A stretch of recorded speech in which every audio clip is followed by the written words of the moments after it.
Good afternoon. You're watching the Debka File, a weekly roundup of exclusive news, insight, and analysis from the Middle East, broadcast to you live from the heart of the region. Coming up on the program today, Kim Jong-un may leave Khamenei as the only leader refusing to discuss the nuclear program. U.S. moving bases back to Saudi Arabia. U.S. military will obstruct Iran's push into Syria. Iran triples ballistic missile production. Saudi Crown Prince heads to Washington. And now to our top stories. The invitation from North Korean leader Kim Jong-un to U.S. President Trump to discuss denuclearization is a breakthrough, which leaves Iran's Ayatollah Ali Khamenei as the only world leader to refuse to discuss his country's nuclear program. The Ayatollah is using this to impose Iran's will on the U.S. The North Korean leader realized that facing Trump to discuss the terms was inevitable to preserve his regime. On Friday, Trump posted a tweet that stated, quote, Kim Jong-un talked about denuclearization with the South Korean representatives, not just a freeze. Also, no missile testing by North Korea during this period of time. Great progress being made, but sanctions will remain until an agreement is reached. Meeting being planned. On Sunday, President Trump made these comments outside the White House. I think North Korea is going to go very well. I think we're going to have tremendous success. It's going to be something very special. We have a lot of support. So I think North Korea is going to go very well. They promised they wouldn't be shooting off missiles in the meantime, as they're looking to denuke. U.S. Secretary of State Rex Tillerson also had some comments regarding the upcoming meeting. With respect to talks with North Korea versus negotiations, and I think this seems to be something that people continue to struggle with, the difference. My comments have been that the conditions are not right for negotiations. We've been saying for some time we're open to talks. President Trump has said for some time that he was open to talks and he would willingly meet with Kim Jong-un when conditions were right and the time was right. And I think in the President's judgment, that time has arrived now. So there's no, in my comments yesterday, I was indicating comments about negotiations, but we've been open for talks for some time. Now it appears that Khamenei will no longer be able to escape facing the U.S. to renegotiate the changes that Trump is demanding to the deal signed in 2015. Meanwhile, a Revolutionary Guards general indicated that Iran has no interest in renegotiating a deal with Europe or the U.S., and when they are ready to stop trying to negotiate in the Middle East, Tehran would be open to discussing its nuclear and missile programs. Khamenei made his motives clear in a recent speech, explaining why the Islamic Republic is stronger than ever. دلیل قوت جمهوری اسلامی اینه که 40 سال است که همه دولت‌های مستکبر خبیث دنیا میخوان جمهوری اسلامی رو نابود کنن، از بین ببرن و هیچ غلطی نتوانستن بکنن.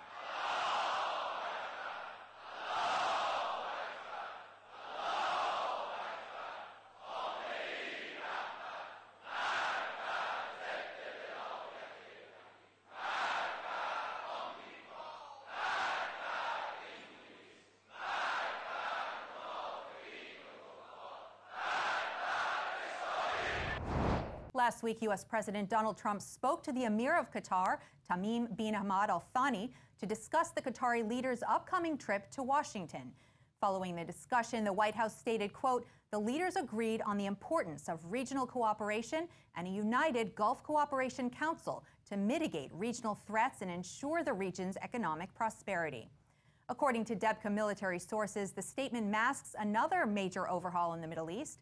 Trump will be making a major U.S. shift in the region by settling the 9-month rift dividing Saudi Arabia, the UAE, Egypt, and Bahrain from Qatar.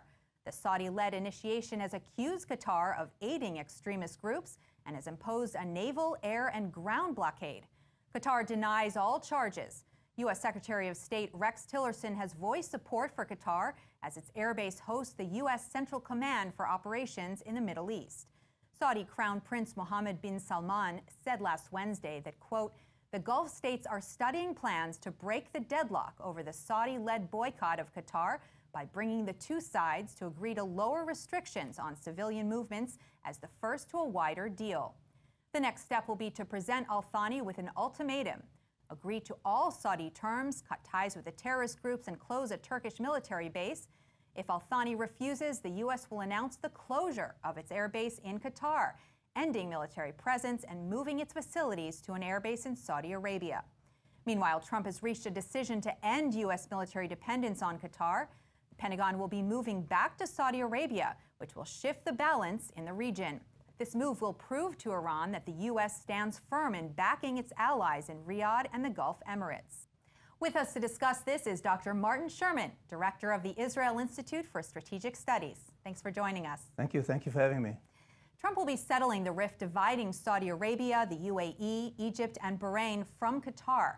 How do you think he intends to do this? Well, I think only a very brave person would predict how Trump is going to behave, especially now that I think he's going to be preoccupied with North Korea rather than the Gulf area.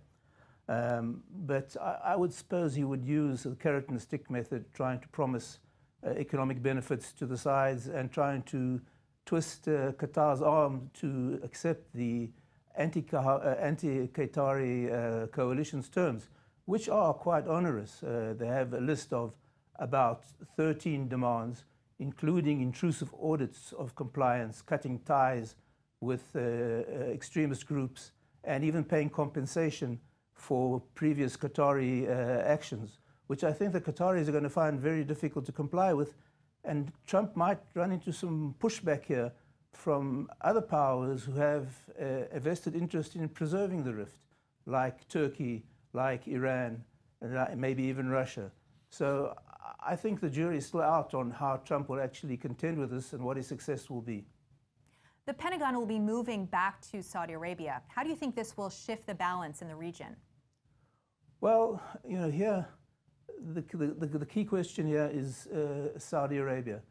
And I'm a bit of a Saudi skeptic, because the central issue here is how Mohammed bin Salman will manage to prevail and impose his will on the Saudi realities. I don't like quoting Tom Friedman as my preferred source of reference, but he did make quite a perceptive comment recently, and he said the issue with MBS, Mohammed bin Salman, is not whether he's too brutal or too brash or too power hungry or too imperfect, but whether he's too late. And the question is it too late to reform Saudi Arabia to make it more amenable to American presence there? Because if you remember, America did have bases in Saudi, and they were removed not because of any clash between the regime and the United States, but because the fact that there was such a large U.S. presence there was unacceptable to a large number of the Saudi population. So I think it's still an open question whether the current defense minister will be able to overcome this resistance. Do you believe that this will prove to Iran that the U.S. is solid in backing its allies in Riyadh and the Gulf Emirates? Well, you know, on the face of it, that would seem to be the logical conclusion. But again, it would depend on the restrictions that the Saudis place on America for using the base, whether America might not find other locations to be more amenable, like Jordan or some other Gulf state, because the Qataris have been very lenient in the use. They've allowed the Americans to use their base, as opposed to the Saudis a few years ago, and the Turks as well. So I think in principle this may send a message, but again, it's very difficult to know how intervening factors may distort that message. How do you think this will change U.S. Central Command operations in the Middle East, most especially Syria and Iraq? I think U.S. operations will be affected by factors other than the geographical location of the base. I think it may be affected far more, say, like the water crisis in Iran, which may cripple Iran's ability to conduct its operations in the way it's doing now. Turkey's actions there. So I'm not sure that the geographic location of the military bases there is going to be a determining factor in dictating how the U.S. conducts its military operations. That's Dr. Martin Sherman. Thank you so much for joining us today. Thank you for having me again. Prime Minister Netanyahu met with U.S. President Trump in Washington last Monday. Trump presented a detailed plan to block the Syrian-Iraqi border against the agenda of Iranian Al-Quds chief General Qasem Soleimani. Debka military sources have received exclusive access to Trump's plan that was presented to Netanyahu. The 2,500 Marines positioned on the Syrian-Iraqi border will be doubled. The first additional 1,000 landed last week in the Al-Tanf area. The Pentagon instructed U.S. Air Force commands in Iraq and the Gulf to double their surveillance flights over the Syrian-Iraqi border and ordered to strike following receipt from intelligence data confirming that military forces were attempting to cross the Euphrates River. The U.S. has therefore created a no-fly zone in eastern Syria along its border with Iraq. Washington will upgrade the weaponry of Kurdish forces in eastern and northern Syria. General Votel, commander of the U.S. Central Command CENTCOM, was given approval last month to begin recruiting fighters from the Sunni Arab tribes of the western Iraqi region of Anbar in order to seal the border from the Iraqi side. Saudi Crown Prince Mohammad bin Salman has agreed to pay for creating this force, while the U.S. will supply their weaponry. Following the meeting with Trump, Netanyahu had these words to say about Iran at the AIPAC convention. Iran is building an aggressive empire. Iran, Iraq, Syria, Lebanon, Gaza, Yemen, more to come. Now Iran is seeking to build permanent military bases in Syria, seeking to create a land bridge from Tartus, from Tehran to Tartus on the Mediterranean, and in addition to moving its army, its air force, its navy to Syria, to be able to attack Israel from closer hand, it's also seeking to develop, to build precision-guided missile factories in Syria, in Lebanon, against Israel. I will not let that happen. We will not let that happen. We must stop Iran. We will stop Iran. Last week we read in the book of Esther about an earlier Persian attempt to exterminate our people. They failed then, they'll fail now.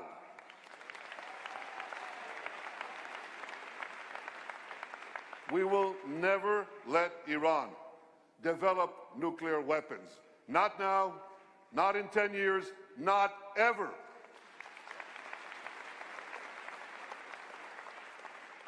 President Trump has made it clear that his administration will not accept Iran's aggression in the region.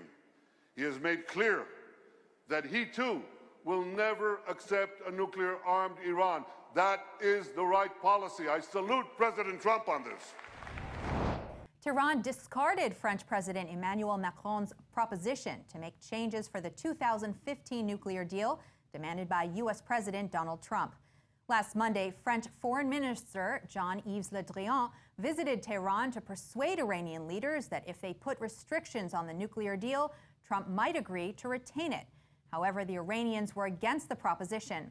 Brigadier General Amir Ali Hajizadeh, commander-in-chief of the Iranian Revolutionary Guards Aerospace Force, claimed Iran has, quote, increased its missile and defense-related production threefold, despite mounting pressure by the United States and its allies. He went on to say that their enemies' attempts to limit their defense has backfired. This statement was echoed by a representative of Supreme Leader Ayatollah Ali Khamenei in the Guards Command. Their views represent the greater consensus throughout Tehran for rejecting any proposals for amending the nuclear accord or giving Europe a way to negotiate the missiles program. In 2015, the Iranian delegation threatened to walk out of nuclear talks if their ballistic missile program was up for negotiations. It was banned by the UN Security Council. However, the nuclear accord was saved by former President Barack Obama and former Secretary of State John Kerry with the consent to exclude the missile program. Saudi Crown Prince Mohammad bin Salman launched his first international tour last Sunday. His goal is to offer shares in the state-owned Saudi Arabian oil company. Yet investors could be discouraged as a result of several factors, including turmoil in Riyadh, Saudi Arabia's lack of strong performance in Yemen, setbacks in Syria and Africa, as well as the downgrading of Jared Kushner's security clearance, which has reduced his standing in the White House. Kushner is his closest friend in Trump's inner circle. On his tour so far, the Saudi Crown Prince was first welcomed by British Prime Minister Theresa May in London.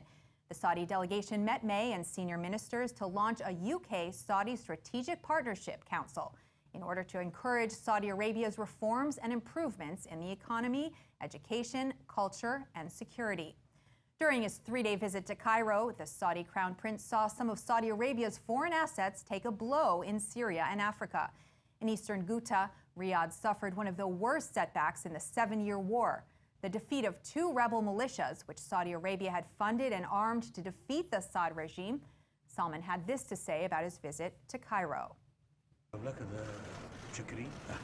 هذا واجبنا وكل سعودي يعني يطمح ويتمنى انه قيادته تساهم في لو شيء بسيط في تطوير وترميم وبناء الأزهر. وبالعكس احنا سعيدين الشركات السعودية تقوم بدورها في مصر العزيزة والغالية علينا جميعا. The head of reconciliation committees in Damascus made this statement about the second evacuation out of Ghouta.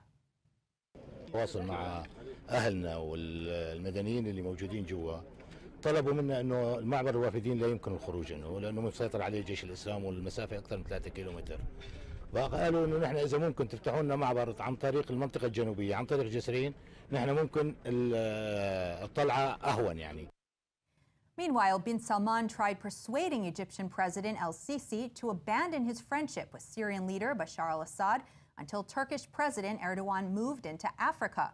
Erdogan had planned to build Turkish influence there and intends to raise the number of Turkish embassies from 41 to 54 by next year. Bin Salman views Erdogan's influence in North and West Africa as stealing Saudi Arabian assets. Erdogan's vow to stamp out the schools established across Africa by his opponent, the exiled preacher Fethullah Gulen, was indirectly backed by the Saudi religious establishment. Erdogan also allied himself with Qatar's Thani, an enemy of Saudi Arabia and the United Arab Republic.